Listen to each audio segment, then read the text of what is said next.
Hello friends, स्वागत है आप सभी का मेरे चैनल हेल्पिंग हैंड फॉरएवर पर।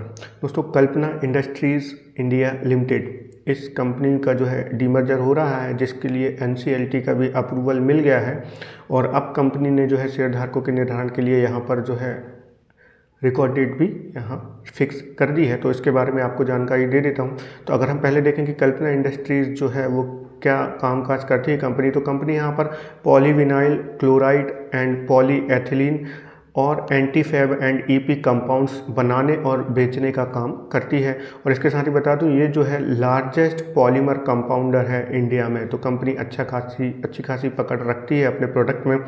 इसके साथ ही अगर स्टॉक की बात करें तो स्टॉक 10.1 की पीई पर और 6.37 की आरओई एंड 14.4% की जो है आरओसीई पर कामकाज कर रहा है। और अगर करंट मार्केट प्राइस इसका देखें तो अभी 54.40 का चल रहा था, 54.40 का। जब तक ये मैं वीडियो बना रहा हूँ तब तक का ये अपडेट है। और अगर स्टॉक में प्रमोटर्स की होल्डिंग देखें तो अच्छी खासी प्रमोटर्स की होल्डिंग भी है, 74.84% की प्रमोटर की होल्डिंग है और पब्लिक होल्डिंग 25.16% की है। तो कंपनी जैसे कि बताया कि लार्जेस्ट पॉलीमर कंपाउंडर है अपने क्षेत्र की, तो यानी इंडिया की, तो डेफिनेटली अच्छी खासी पकड़ है इसकी अपने प्रोडक्ट पे। अब बात करते हैं कि ये जो डीमर्जर किस तरह से हो रहा है। तो यहाँ पर एक जो डीमर्ज्ड कंपनी है और एक रिजल्टिंग कंपनी है। तो डीमर्ज्ड कंपनी यानी कि जिसमें से दूसरी कंपनी बनकर निकल रही है, तो वो है कल्पना इंडस्ट्रीज़ इंडिया लिमिटेड की, और तो ये है डीमर्ज्ड कंपनी। और जो रिजल्टिंग कंपनी है वो है देव प्लास्टिक्स इंडस्ट्रीज़ लिमिटेड। जी हाँ, तो अब यहाँ पर क्योंकि जो डीमर्ज्ड कंपनी है कल्पना इंडस्ट्रीज़ लिमिटेड, वो ऑलरेडी जो है बीएसई पर लिस्टेड है, तो इसके शेयरधारकों को जो नई कंपनी यानी कि रिजल्टिंग कंपनी बन रही है देव प्लास्टिक्स इंडस्ट्रीज़ लिमिटेड, इसके शेयर दिए जाएंगे। तो उन शेयरधारकों का जो है निर्धारण करने के लिए, जो लिस्ट बनाने के लिए यहाँ पर जो है रिकॉर्ड डेट रखी गई है कल्पना इंडस्ट्रीज़ के जो शेयरधारक हैं उनको निर्धारण करने के लिए कि जो एलिजिबल शेयरधारक रहेंगे, जिनको कि रिजल्टिंग कंपनी यानी कि देव प्लास्टिक्स के जो शेयर दिए जाएंगे, वो निर्धारण करने के लिए जो रिकॉर्ड डेट रखी गई है वो रखी गई है 6 अप्रैल 2022 की। जी हाँ, बिल्कुल इस डेट को याद रख लीजिए, 6 अप्रैल 2022 इसकी रिकॉर्ड डेट है। तो अगर आप कल्पना इंडस्ट्रीज़ के शेयर रिकॉर्ड डेट तक होल्ड करते हैं तो आप जो है एलिजिबल शेयर होल्डर रहेंगे और आपको जो है देव इंडस्ट्रीज़ के शेयर्स मिलेंगे जब इसके अलॉटमेंट होंगे। यहाँ पे एक चीज़ ध्यान रखिए, क्योंकि रिकॉर्ड डेट जो रखी गई है वो 6 अप्रैल 2022 की रखी गई है, तो 6 अप्रैल तक आपके अकाउंट में जो है ये शेयर्स आ जाने चाहिए, यानी कि बुक एंट्री हो जानी चाहिए, डिलीवरी आपको मिल जानी चाहिए। तो अगर हम देखें तो हमारे यहाँ T+2 डेज़ का टाइम लगता है। तो अगर 4 तारीख या उससे पहले अगर आप इस शेयर को खरीद लेते हैं तो डेफिनेटली 6 तारीख तक ये शेयर जो है आपके अकाउंट्स में आ जाएंगे और आप जो है एलिजिबल रहेंगे।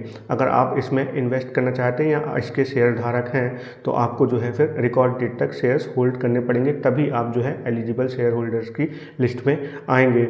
अब इसके बाद किस रेशो में यहाँ पर शेयर दिए जाएंगे, तो यहाँ पर जो निर्धारण किया गया है वो ये है कि जो कल्पना इंडस्ट्रीज़ के शेयर धारक हैं, हर एक शेयर के बदले जिसकी फेस वैल्यू 2 रुपये रहेगी, उनको एक शेयर मिलेगा देव प्लास्टिक्स का जिसकी फेस वैल्यू 1 रुपये रहेगी। तो कुल मिलाकर यहाँ डीमर्ज्ड कंपनी यानी कि कल्पना इंडस्ट्रीज़ के शेयर धारकों को एक शेयर के बदले एक शेयर मिलेगा देव प्लास्टिक्स लिमिटेड का। ओनली यहाँ पर डिफरेंस ये है कि कल्पना इंडस्ट्रीज़ की फेस वैल्यू 2 रुपये है और यहाँ पर जो देव प्लास्टिक्स का जो एक शेयर मिलेगा उसकी फेस वैल्यू 1 रुपये रहेगी। तो यहाँ पर एक शेयर के बदले एक शेयर आपको मिल जाएगा। और इसके बाद जो रिजल्टिंग कंपनी है यानी कि देव प्लास्टिक्स लिमिटेड, वो अभी बीएसई पर लिस्टेड नहीं है, तो वो बीएसई पर एप्लीकेशन डालेगी लिस्टिंग और ट्रेडिंग के लिए। और यहाँ पर एक चीज़ ध्यान रखिए कि जब तक ये लिस्टिंग नहीं हो जाती, यानी कि रिकॉर्ड डेट से लेकर लिस्टिंग डेट तक, यानी कि जब से ट्रेडिंग स्टार्ट हो जाएगी तब तक जो है यहाँ पर रिजल्टिंग कंपनी है यानी कि देव प्लास्टिक्स लिमिटेड जो है प्लास्टिक इंडस्ट्रीज लिमिटेड, उसके शेयर होल्डिंग पैटर्न में कोई अंतर नहीं रहेगा।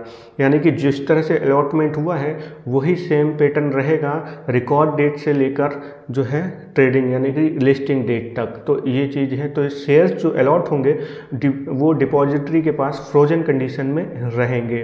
तो यहाँ पर कोई भी यहाँ शेयर होल्डिंग में पैटर्न में बदलाव नहीं होगा रिकॉर्ड डेट से लिस्टिंग डेट तक, किसमें, रिजल्टिंग कंपनी जो कि देव प्लास्टिक्स लिमिटेड है। तो इस तरह से ये जो है डीमर्जर में यहाँ पर शेयर्स अलॉट किए जाएंगे। तो ये था एक ज़रूरी अपडेट, क्योंकि रिकॉर्ड डेट यहाँ पर फिक्स कर दी है कंपनी ने कल्पना इंडस्ट्रीज़ लिमिटेड के। तो अगर आप शेयरधारक हैं तो आप डेफिनेटली इस चीज़ का ध्यान रखें कि 6 अप्रैल जो है इसकी रिकॉर्ड डेट है। अगर इसके रिगार्डिंग और कोई अपडेट आता है तो डेफिनेटली आपको बता दूंगा। तो आशा करता हूँ अभी तक ये जानकारी आपको पसंद हुई होगी। और जी हाँ, ये किसी भी प्रकार का रिकमेंडेशन नहीं है कि आप शेयर को बाय या सेल करें। तो किसी भी प्रकार का इन्वेस्टमेंट करने से पहले आप अपना एनालिसिस करें या फिर अपने फाइनेंशियल एडवाइज़र की सलाह ज़रूर लीजिएगा। तो सब्सक्राइब करिए चैनल को। Thank you.